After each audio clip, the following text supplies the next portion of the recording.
Assalamualaikum warahmatullahi wabarakatuh. Di video kali ini kita akan membahas mengenai penelitian tindakan kelas. Ini merupakan hasil diskusi dari kelompok kami yang beranggotakan Ika, kemudian Firjon dan juga Sukbatur Rohmah. Nah, untuk pokok bahasan yang kita bahas itu mengenai filosofi dari PTK itu sendiri, kemudian hakikat, tujuan dan karakteristik PTK. Di sini kita mengambil filosofi yang dilakukan oleh Levin, di mana secara umum penggunaan langkah spiral pada PTK ini terdiri dari planning, action, observation, reflection, dan planning action. Nah, penelitian PTK ini bukan hanya membantu kita ataupun organisasi kita untuk bersikap terhadap dunia luar, tapi juga membantu mengubah dan berefleksi tentang sistemnya itu sendiri. Jadi dari penelitian PTK ini kita nantinya akan mengetahui apakah ada perubahan yang kita inginkan atau tidak. Nah, kalau hakikat PTK itu sendiri ini kita kelompokkan menjadi 3 bagian menurut hakikat bagi peneliti, hakikat tindakan, kemudian hakikat untuk kelasnya. Untuk peneliti, kegiatan mencermati suatu objek dengan menggunakan cara atau metode tertentu untuk memperoleh data atau informasi yang bermanfaat dalam memecahkan suatu masalah. Kemudian secara tindakan, hakikatnya itu adalah gerak atau aksi yang digunakan dengan sengaja untuk mencapai tujuan tertentu dan terwujud pada rangkaian siklus kegiatan. Nah, untuk kelas itu sendiri apa? Kelas ini merupakan sekelompok siswa pada waktu yang sama, menerima pelajaran yang sama dengan guru yang sama baik di kelas maupun di luar kelas. Selanjutnya mengenai tujuan PTK.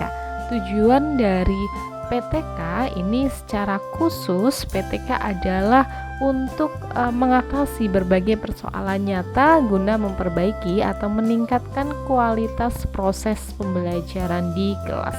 Jadi tujuannya adalah untuk mengatasi permasalahan-permasalahan yang ada di kelas dan untuk memperbaiki kualitas pembelajaran di kelas.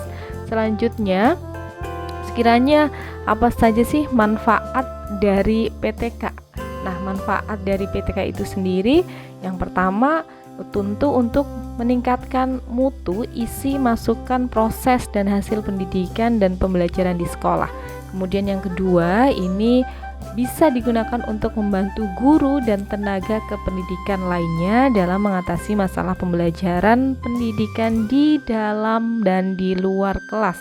Kemudian PTK ini juga bermanfaat untuk meningkatkan sikap profesional pendidik dan tenaga pendidik. Dan yang keempat, dari PTK ini nantinya akan menumbuh kembangkan budaya akademik di lingkungan sekolah sehingga tercipta sikap yang proaktif di dalam melakukan perbaikan mutu pendidikan atau pembelajaran secara berkelanjutan. Nah, tentu masih banyak manfaat-manfaat lain yang bisa kita ambil, tapi secara general kita mengambil 4 manfaat itu. Kemudian kita akan membahas mengenai karakteristik. Di sini ada 6 karakteristik yang kita tuliskan. Yang pertama, bahwa PTK ini dilakukan apabila 1. Ada keputusan kelompok dan komitmen untuk mengembangkan. Yang kedua, bertujuan untuk meningkatkan profesionalisme guru. Kemudian yang ketiga, ini menjadi alasan pokok, ingin tahu, ingin membantu, dan ingin meningkatkan. Kemudian yang keempat, ini bertujuan untuk memperoleh pengetahuan dan atau sebagai upaya pemecahan masalah. Nah, jadi itu karakteristik ketika dilakukan PTK. Kemudian selanjutnya ini juga PTK dimulai dari permasalahan yang sederhana, nyata, jelas, dan tajam mengenai hal-hal yang terjadi di kelas. Jadi harus ada permasalahannya terlebih dahulu. Kemudian yang ketiga, adanya kolaborasi atau kerjasama antar praktisi, guru dengan kepala sekolah atau dengan peneliti dalam hal pemahaman, kesepakatan tentang permasalahan, pengambilan keputusan yang akhirnya melahirkan kesamaan tentang tindakan atau action. Kemudian selanjutnya PTK juga merupakan bagian penting upaya mengembangkan profesi guru melalui aktivitas berpikir kritis dan sistematis serta membelajarkan guru untuk menulis dan membuat catatan. Jadi kalau guru-guru melaksanakan penelitian PTK ini itu akan otomatis memperbaiki tulisan, memperbanyak dan memperbaiki kualitas pendidikan kita, ataupun secara akademis meningkatkan profesionalisme guru juga ya melalui PTK ini. Dan PTK juga merupakan kegiatan yang tidak saja berupaya memecahkan masalah sekaligus mencari dukungan ilmiah atas pemecahan masalah tersebut. Jadi ada dukungan ilmiahnya.